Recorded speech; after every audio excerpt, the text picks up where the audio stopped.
ยังลูกล่ะแกงหน่อไม้อะบังบ่อะบังเอ้าน้องลีดาเด้ได้กินข้าวอ๋อกินเลยลูกล่ะมองเป็นเอ้านี่กินกับอันนี้ไว้จังแซ่บเนี่ยเอ้ากินนำกันก่อนมาเติมพลังกันบัดนี้กินขนมกันก่อนเนาะก่อนครูสีมาไปอย่างไรเนาะเอาน้องเบลลี่ใช่น้องนี่กินขนมหวานกันนี่ขนมหวานเอาอันนี้ก็ไอ้คือกันเหมือนบ่หวานได้โดยไอ้คือกันเนาะอันนี้ก็หวานใช่น้องได้กินได้เบิดน้องลินดาเนี่ยน้องขนมหวานหรือหวานหวานหรือหวานกินได้เบิดเอาโอเค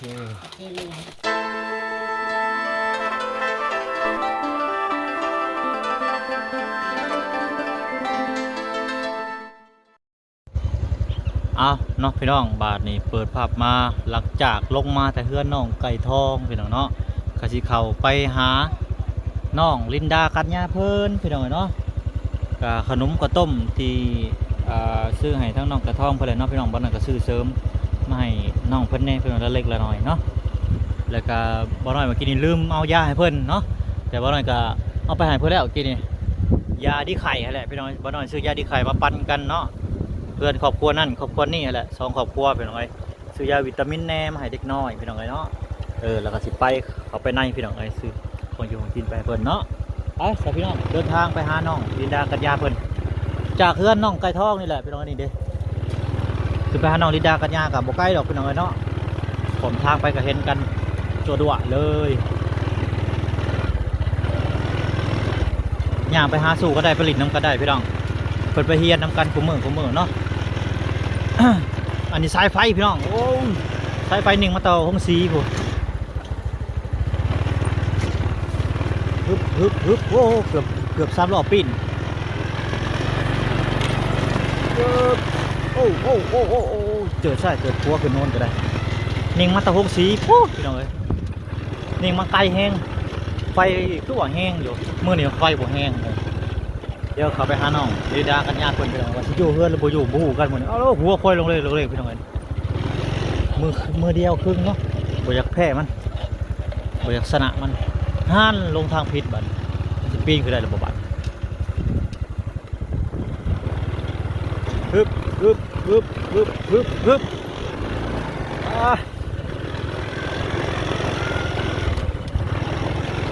บัดไปใส่เบิดบัดเงียบตื้อเลยบัด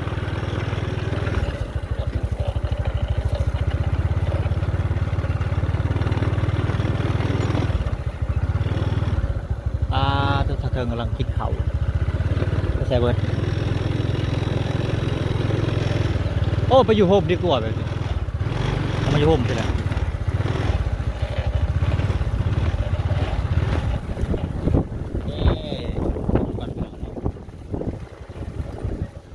ปิดโหลดลงเมื่อนี่ครูมาสอนได้เหมือนนี่เนาะ ครูมาสอนพี่น้องเอ้ยเอายาไปน้องๆก่อนไอกระทุงอยู่ยาดีไข่ดีไออยู่นำกันเลยพี่น้องเนาะกระปุ้นอันนี้อะไรกะขนมพี่น้องเอ้ย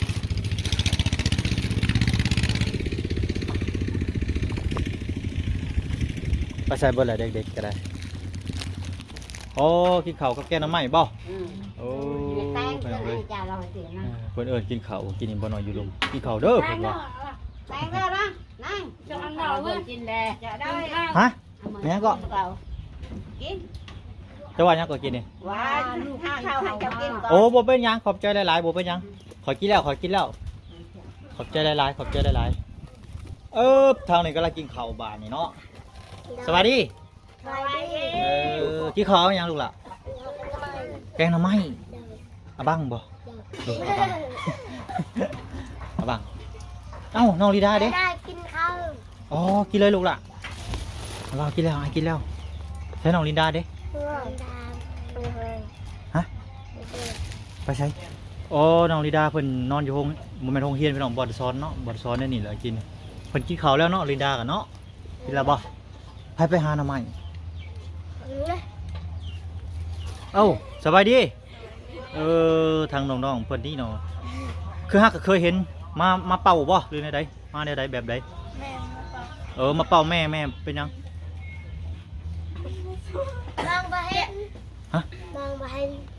มองบ่เห็นเพิ่นอันน่ะ มองบ่เห็นจ้า โอเคเข้าใจแล้วเพิ่นมองบ่เห็นเอ้านี่กินกับอันนี้ไว้จังแซ่บนี่เอ้ากินนำกันนี่ใส่ถ้วยไปลูกอะไปเอา ไข่ ถ้วย มุ มาก ไหม ไล่ไอ้หน่อย ฮะ ไข่มุกไล่ น้ำมูกเจ้าไหลเอ้านี่หมูกไหลกะนี่เฮ้ย หายใจ อยากกินกับเขาวก็ได้บ่แม่นเนี่ยบ่ได้กินกับเขาวได้ บ่แม่นเนี่ยกินกับเขาวได้กินเขาวแล้วจะกินเด้อยาดีไอก็อยู่ในหั่นยาดีวัดก็อยู่ในหั่นก็น่ะยาวิตามินตัวน่ะสีส้มๆน่ะ ไอ้อะไรอันนั้นยันใหญ่ ฮะ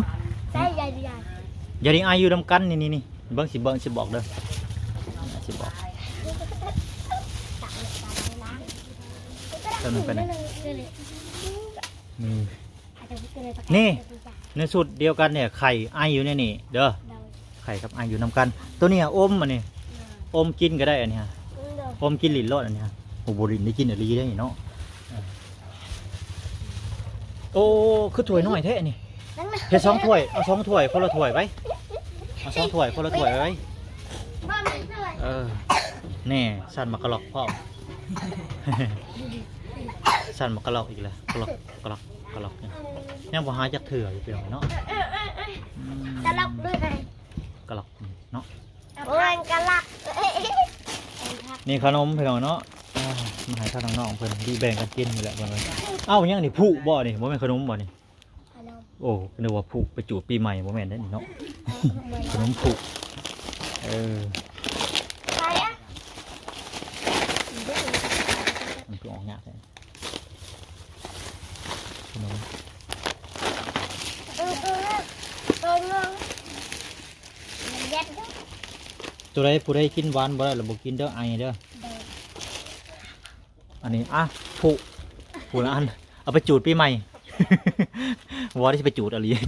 ขนม ไปจูดปีใหม่อ้าวทางนี้สบายดีเพิ่นก็มาเป่าเนาะผู้จูดผู้ละอันผู้เอาไปจูดอันนี้ทางน้องลิดากัญญาเพิ่นเนาะพี่น้องไว้ปันกันกินแล้วจะขนมหวานๆพี่น้องเนาะขนมหวานๆนี่ขนมหวานๆนี่เนาะ เป็นบานลำ โบนัสหมักโดนัท มันเหนียวว่ามันจะ อย่าละเชิงอันนี้ปั่นกินเด้อเอาอึ๊บโอ้หล่นมือช่ำเอาอันนี้ปั่นกินกลัวละ ลำเพลงลำเพลง ไพ่ลำเพลง ห้ามกินขนมไม่ลำเพลง อันนะครับบ่ไพ่ลำเพลงเก็บไปดีเด้อยานี่เด้อกินข้าวแล้วจะกินขนมกินเตอร์บหวานนี่ไอซื้อเนี่ยบหวานมาเหมือนนี่ขนมบหวานมีแต่ขนมบหวานไปเลยนะมันนี่เด้คนใดไอกับกินเตอร์บหวานคนใด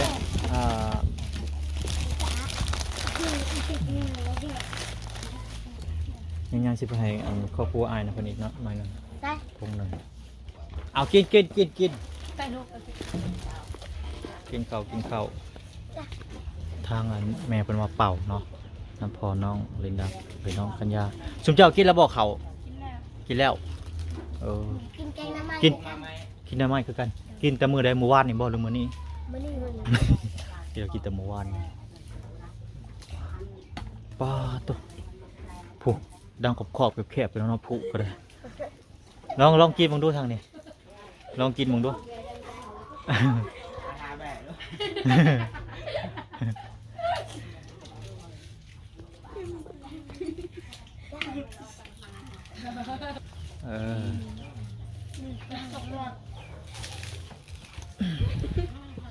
แกงน้ำมันค่ะ แกงทำไมไผ่แกงให้กินคนนี้บอกไผ่ทางอันแม่คนนี้ผู้มาเป่าแกง ลูกมะเป่า โอเค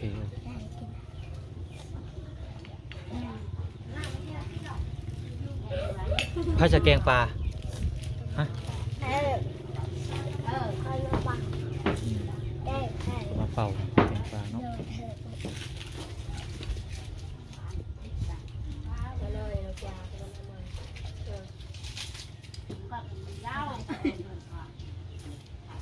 กินเขาวแล้วก็ลงไปเฮียนก่อนไปน้องเฮียนสามครูเพิ่นมามื้อนี้เฮียนภาษาหยังวะภาษาอันนั้น ไอ้เด้อแจ้งทำไมเหรอ ฮะแกงน้ำใหม่6มี6ถ้วยบ่ บอล มันเฮียแกงน้ำใหม่เฮียโอ้ยแกงน้ำใหม่6มัน6ถ้วยบ่จักเลยนี่ยามันเฮียเลยโอ้ยแป้ง นี่ไอ้เด้อ ฮ่าๆบ่เป็นหยังกินแล้วแกงน้ำใหม่6เออแกงน้ำใหม่เฮียเพิ่นไปอยู่ไทยบ่จักนี่เพิ่นเคยเว้าภาษาไทยเคยไปอยู่ไทยอยู่ เฮียจะนานให้เขาล้าง มาบ้านพี่น้องเนาะมาเพื่อนประเทศอันนี้แหละบอลซ้อนเนาะเห็นลูกเพิ่นเจ้าของเฮือนนี่แหละพี่น้องเนาะกำลังลินมักกะบีอยู่สบายดีไว้โอเคสบายดีครับสบายดีไว้เออสบายดีกินบ่ขนมนี่ โดยว่าดูโอ้เป็นพ่อบ่เป็นเนาะพี่น้องบ่ใหม่โดย โดย โอเค เดี๋ยวแกะขนมมาสดกันพี่น้องแป๊บนึง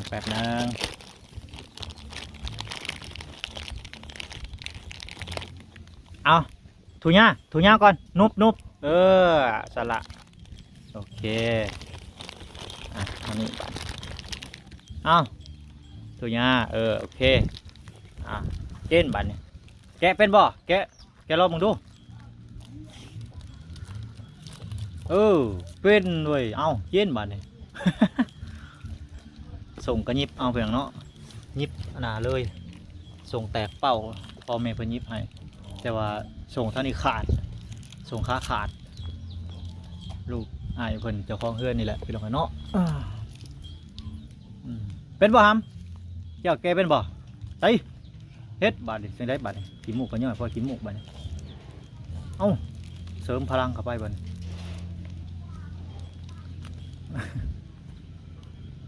ใต้บาดลมหนาวออกที่หมกไหลเลยตัว เหี่ยแหละ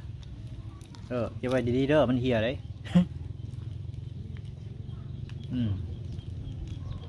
กินหามกิน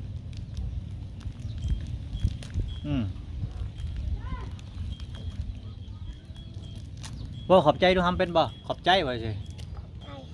ขอบใจผู้ใหญ่ใจดีมาเดี๋ยวขอบใจผู้ใหญ่ใจดีเอากินดูกินก่อนเดี๋ยวสิช้อนเว้าเพิ่นเว้าอันภาษาลาวบ่เป็นเนาะพี่น้องเนาะนี่จะสอนเพิ่นที่เจ้าสุราเพิ่นเว้าภาษาลาวเทิงสละ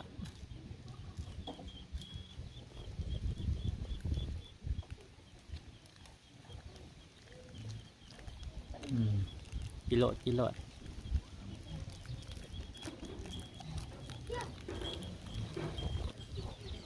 กำลังกินไปแล้วนะว่าขอบใจดูล่ะ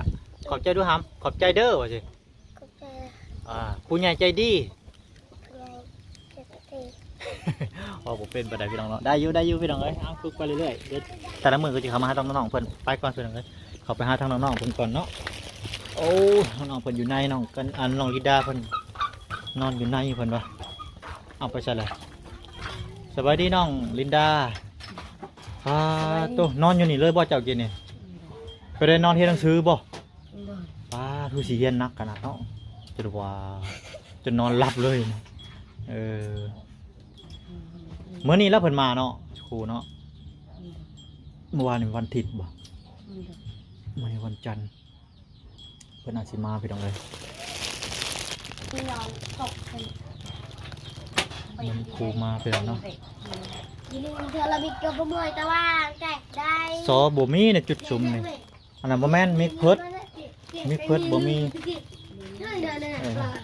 เอาคือไปเฮียนอยู่เทิงลูกล่ะคือไปนั่งอยู่เทิงไป มาเลยก่อนนี่ คือไปนั่งคือไปนั่ง เลย สิเบิ่งกวดปึ้มแต่ละคนเด้อสิเบิ่งกวดปึ้มแต่ละคนน้องนางน้อยเปิดไปเอาสอ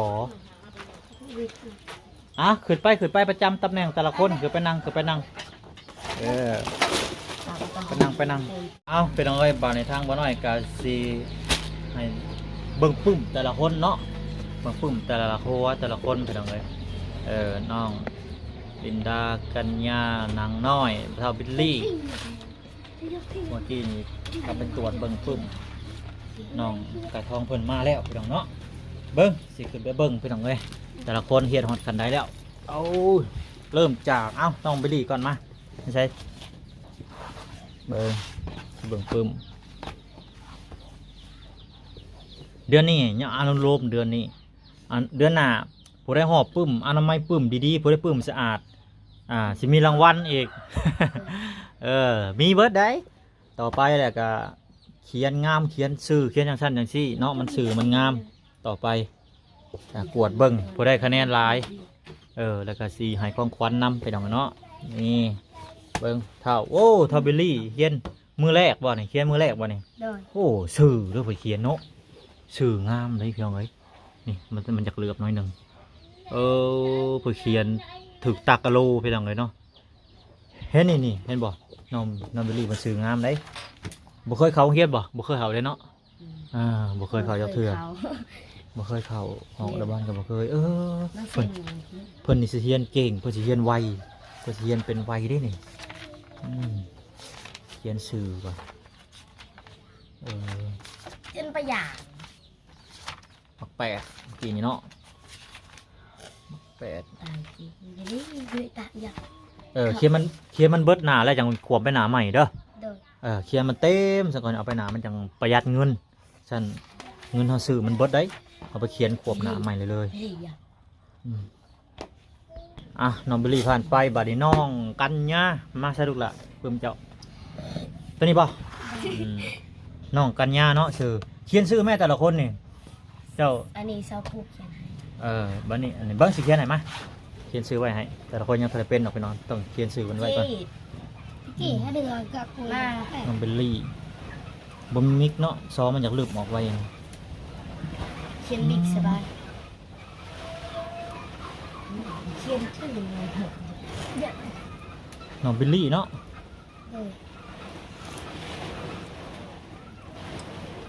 นี่เฉลยเล่นบอกเขียนแบบตกแต่งเด้อันนี้น้องกัญญามาพี่น้องเขียนมือแรกว่ะกอไก่มือนั้นเนาะลืมเขียนมือนั้นฝึกเขียนมือนั้นไก่ชื่อแล้วชื่อใช่ป่ะเขียนชื่ออยู่ป่ะเจ้านายสิทวนขึ้นไหมได้มา6อันนี้เนาะครูนะครูป่ะเรื่องพอเขียนเองเพื่อนเลยครูเขียนให้ครูกวดว่าฉันซะครูกวดแล้วได้มา6 6/10งอเท่าหนาแหละอันนั้นเด้อเท่าหนาแหละเขียนมันสุดหนาซะก่อนเด้อลูกหลานเด้อนี่แหละโอเคโดยเขียนสุดจังไปคือน้องบิลลี่เขียนสุดแล้วจังเอาไปหนาใหม่ขวนไปใหม่แล้วตอนนี้ก็ได้ไปใหม่เลยนี่ใส่มาก็เลยหรอกยาใช้ระยะเมื่อกี้ดิเอาขอยอาหารกินแล้วโอเคกินได้บอกกินบ่เช้าได้กินดิกินเขาแล้วยังย่อยอาหารจะหน่อยก่อนนี่คือนี่เขียนหำเขียนใบใหม่เลยนี่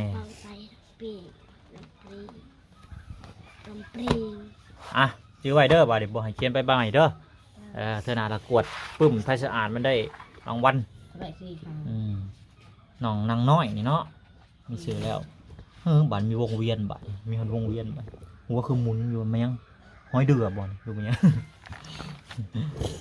อย่าขาดระวังเด้อปึ้มเด้อหามันขาดลายเลยเด้อจะจีพักกระจีไรมันขาดลายปึ้มเต้าผลิตแทนมาแล้วเลยแค่นางงาม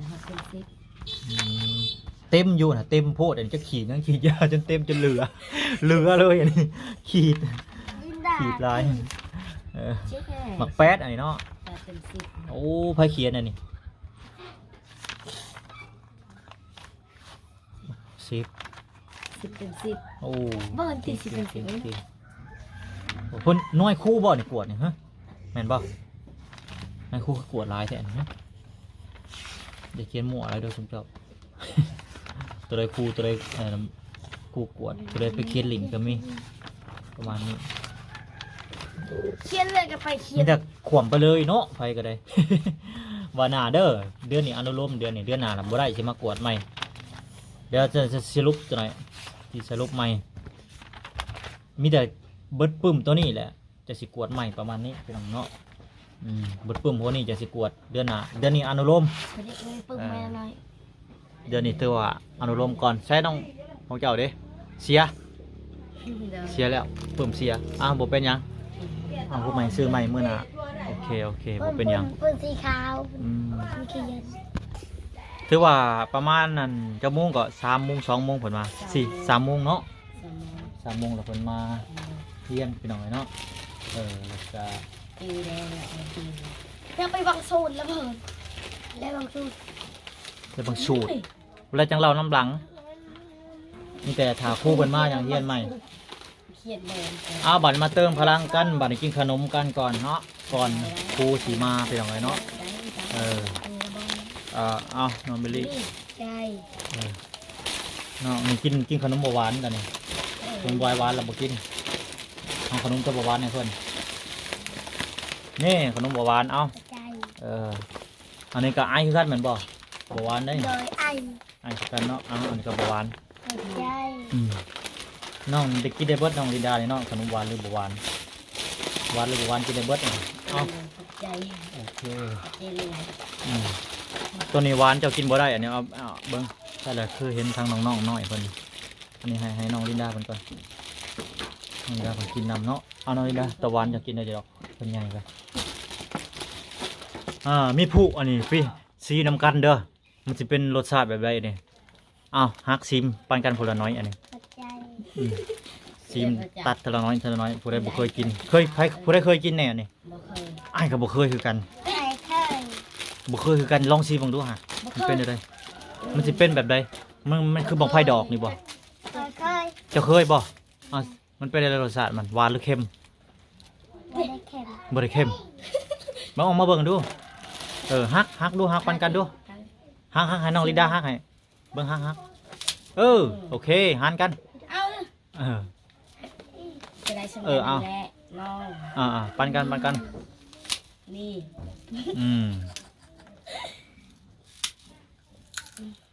เอาไว้จังหน่อย เป็นอะไรรสชาติ น้องจะกิน นี่ผู้เคยกินนี่ใช่ผู้เคยกินนี่เป็นอะไรรสชาติ หวาน หวานแฮ่เศร้าจะบ่กิน หวาน ไอได้คำว่าแล้วบ่กินให้หวานกัดใส่ดังนี้ พอแล้วจะบ่กินจะกินขนมตะหวานนี่เด้อ เดี๋ยว เป็นยัง มีกองแล้วมันจะเป็น มวยนึกจะเลือกเองกันจ้า กินขนมตะหวานข้างนอกนี่เพิ่นก็กินได้อยู่ดอกหวาน ดอกเนี่ย น้อง ดอก เบล เนี่ย ลี่ เอาไว้ให้ฮะ แอร์แล้วเหรอ จะหน่อย ได้เราให้ไว้ จะนะครับเพื่อนมา หวาน ฝากขี้เหงื่อไปถิ่มหน่อยเด้อกองขี้เหงื่อเด้อ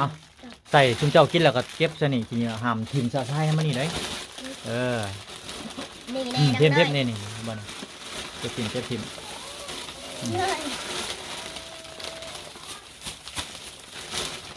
ดอกอะไรกันนี่กัน นี่พอแล้วเจ้านั่นตัวหวานนะพอแล้วผู้ให้หยัดใจอย่าลืมกับปากโอ้ตายเปิดสิไอเถอะเบิ่ง ให้น้องลินดากินหรือว่าให้น้องเบลลี่กินก็ได้ นี่กินได้ เบลลี่กินได้ เกิดไปเลย ขนมตึง ขนมกุ้งมุมีว่าขนมกระปู แล้วมีอย่างไรเนี่ยนะ อันนี้หมักฝรั่งมันฝรั่งมันหมักฝรั่งมันฝรั่งทอดมันฝรั่งแกกินเด้อเบิ้งอยากรู้ก็ได้ ได้ เห็นบ่บ่อนแกะมันนี่อันแกะมันนี่ จะเห็นบ่บนแกมัน เรือลง เห็นละ คือจานขนมมา จะเห็นหน้าปากมันน่ะนี่ในปากมันน่ะ ดิ แกว่าได้บ่นี่เด้นี่เบิ้งสิบอก ไปลง นี่ฮะนี่เห็นบ่ นี่ นี่ ดิ พ่อเปลี่ยน เอ้ยบ่เพิ่นแกะ บ้านเปลี่ยน เออ เฮ้ยว่ามีขนมไหม บ่หวานแม่นบ่บ่หวานโอเค พ่อด้วย ชิมเบิ้งหวานบ่ แกะไป เจ้าว่าหวานบ่จักเอาบ่คือแกะนั่นน่ะบัดนี้นี่แกะในหัวมันนี่ มาสิแกะให้กระดเซ็นแกะ มันมีบทแกะอยู่เด้ว้ายอย่าไปใส่แคลอยู่โอ้โหย เยอะๆอะไรเปิดกินอยู่เยอะๆทุกอย่างมะหล่ำเยอะๆ เอาแคลเลยจีให้เพิ่นเบิ่งดูหั่นบ่ให้จีจังนั้น โอ้ยดีอ่ะ เฮ็ดสิได้กินกันบ่นี้บ่ใช่สัตว์ปากกัน ก็แม่นสัตว์ปากกันทีนี้โอ้ยแกะขนม พี่ไม่ล กับปั้นแล้วเราสิสัตว์ปากเจ้าเมื่อกี้เดี๋ยวเราทึ่งขนม ำไอ้เลยชิมมึงดู มากินเจอกินเจอ ไปปิดมาเบิ่งดูหวานบ่ มา บ่หวานเนาะ กินบึ่งพี่จะกินจะก็บอกว่าหวานกินดิแต่หวานหวาน อืม ไม่ได้หวาน โอเคหวาน มี มีแต่อันนั้นเด้อมีแต่อ้ายสิบอกสุเจ้าจังซี่เดือนนี้ฮะบ่ได้กวดปึ้มเดือนหน้าสิกวดปึ้มผู้ใดปึ้มสะอาด3ระดับ1 2 3มันได้รางวัลผู้ใดปึ้มสะอาดหมอยจีกหมอยเปื้อนแบบซี่รักษาอนามัยดีๆเด้อใส่ถุงยางนี่หิวถุงยางใส่ถุงยางมัดไว้ปึ๊บนี่แบบซี่ก็ได้หมอยถูไถไปหลายมันขาดประมาณนี้เดือนอนุโลม ไอ้ได้โรงเรียนทูเอาทูเฮา ถู ไอ้ เอา ได้ ถูเอา จุ ฮะ ดขาดไอ้ได้ ขาดแล้วเนาะตัวนี้บ่เป็นหยังเดือนนี้อนุโลมยังบ่ฮู้เด้เพราะว่ายังบ่มีใครเป็นเด้บ่มีใครเป็น ไอ้ออก เอาใส่หมากกะเราอีกแล้ว อย่าเป็นสกัน จะเป็นสักกัน ปิดได้ ติด เอา ผักทูน้ำลงมาอยู่บ่ใส่น้ำกระตุกน้ำไปใส่บ่ได้มาเนาะ ไอ้ได้คือเอารถจักรอันนี้ โอ้มื้อนี้เช้าซาเล้งเพิ่นมาเช้ารถ10ล้อมื้อนี้เช้ารถ10ล้อมา เป็นยัง มาแก่ชุมเจ้าไปบุญ วายอก ไอ้น้อย ฮะ ใครขึ้นอายุนยูนกินมะมูน ขี่มาหมุน เลยขึ้นยืนยูน บุญวิทย์แล้วบ่วิทย์แล้วที่บุญวิทย์แล้วบุญเนาะ ฮ่า ไม่ได้มีบุญ ไม่ได้บอกกันยาปละ บุญมีบุญ ขอให้คนปะ 30 อืม ไปขึ้น3,000 ยกที่เบิร์ดปะ เมื่อนี้ยืมซาเล้งเศร้าซาเล้งเพิ่นนั่นเพิ่นมานะแก่เครื่องมาให้น้องกระช่องเพิ่น เครื่องอะไรน่ะ เครื่องอันนั้นเป็นไม้เครื่องไม้มันยังนะไม้บันไดไม้ยังแก่มา อะไร จะเอามาชิ้นเดียว เอามีแต่สั้นเด้อเดี๋ยวสิอันนั้นไปก่อนเขาไปเวียกก่อนเขาไปเวียกให้จุ๊บเจ้าเฮียนถาเดี๋ยวสิเมื่อตอนเที่ยงนี่ก็สิเมื่อแหละหอดเที่ยงประจักษ์นี่ก็ได้โอ้ยเที่ยงแล้วได้นี่หั่นสิได้เมื่อแหละเมื่อบ้านกลับบ้านสิได้กลับบ้านพอได้เมื่อสวรรค์พอได้บาดนี้ เมื่อสวรรค์พอแหละให้จุ๊บเจ้าเฮียนถามื้อหน้าสิมาใหม่2-3 มื้อพุ่นแหละสิมาเด้อให้จุ๊บเจ้าเฮียนถาเดือนหน้ากวดปึ้มไผมักหยังรางวัลบาดนี้สิเว้าล่วงหน้าเลยสุเจ้ามักหยังรางวัล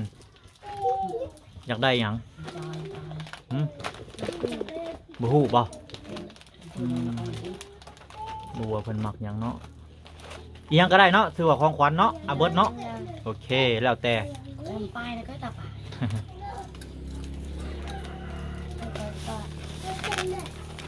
โอ้ลืมขอไปเข้าห้องน้ำเบิ่งห้องน้ำพี่น้องเดี๋ยวสิเข้าไปอัปเดตห้องน้ำก่อนเดี๋ยวสิกลับบ้านพี่น้องเนาะ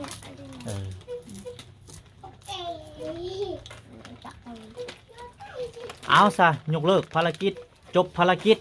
มื้อหน้ามาใหม่ตะแลงเฮียนใหม่เฮียนก็ได้เอาสบายดีพี่น้องสบายดีพี่น้องเอ้ยไปเบิ่งห้องน้ำห้องในก่อนเฮ็ดฮอดกันได้ละโอ้ยไปก่อนพี่น้องเอ้ย